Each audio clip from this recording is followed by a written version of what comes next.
اگر در کدام مؤمن یعنی ده خصلت باشه مردک خلاصش بگو رکل من مؤمن نیست.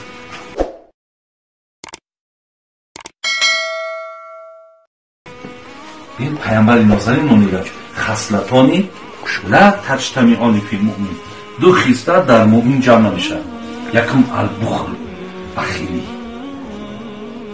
وقتی بخیل باشی، بخیل نوابسته نداری، احسان نداری، خیر نداری، یا در برابر برادر دوران ما این آدم خدا امکانیت داده، شرایط داده، من نداده، ای که جای افتیسته ای چیبا محصدی خیلی جده، چیبا ای تا بخیلی ای میگم در خواب نمیبره چیبا ای خیلی باشه بخالی که ای تو جنگ اعلام کردگی.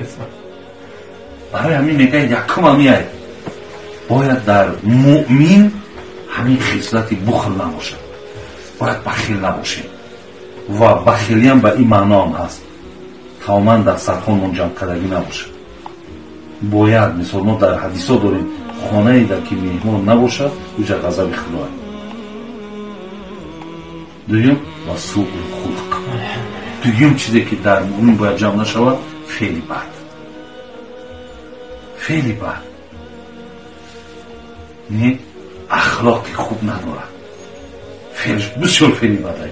همین فعلی بد کشید برادر عزیز ببینین همین آدمی بدفعل رفیق ندارد، آدمی بدفعل همنشین ندارد.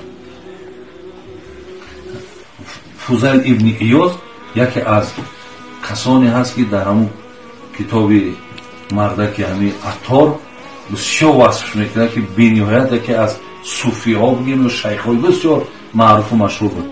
میگه که قطعی یک آدمی که فاسق باشد، فاسق یک آدمی که آشکارا گناه میکنه، قطعی یک فاسق یا فاجر باشد لیکن با آداب قطعی او میشینه، قطعی عالم قاریه که بی ادب قطعی او نمیشین. بین اخلاقی خوب بین فاسق اخلاقی خوب داره میشین قطعیش. زیرا قرآن هم نگاه کنی الله و اینک لعلی خلق عظیم گفت.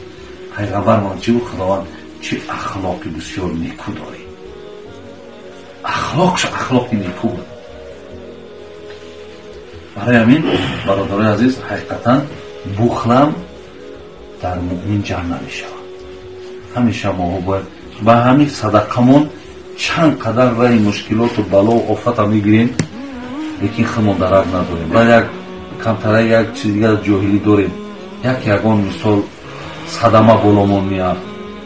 بابای دوران گفت صدمه دا زدم و یکی همجا اگر زنده مونیم کدام ارواحی در پشمون بدهید کم ارواحی نمیدونیم. اگر یک آخی ارواح همه در پشتی تو الله بود، این در مقدراتی تو بود، این احسانی تو بود، این دستگیری های تو بود که خداوند برای تو انمود تزید و فیلعون بود اما تزیاد کرد. اگر این تعیوجت خودت میبینی حیرت نمیشه و ما باید زنده نمیموندم. یکی تو باید زنده مونی زیرا خالقی تو تر در عوض همون گفتگی است که خب کفیل الله مهربان که نگاه میکن در عوض همین این چیزایی هستن که از یادمون برادر رو دور نکن.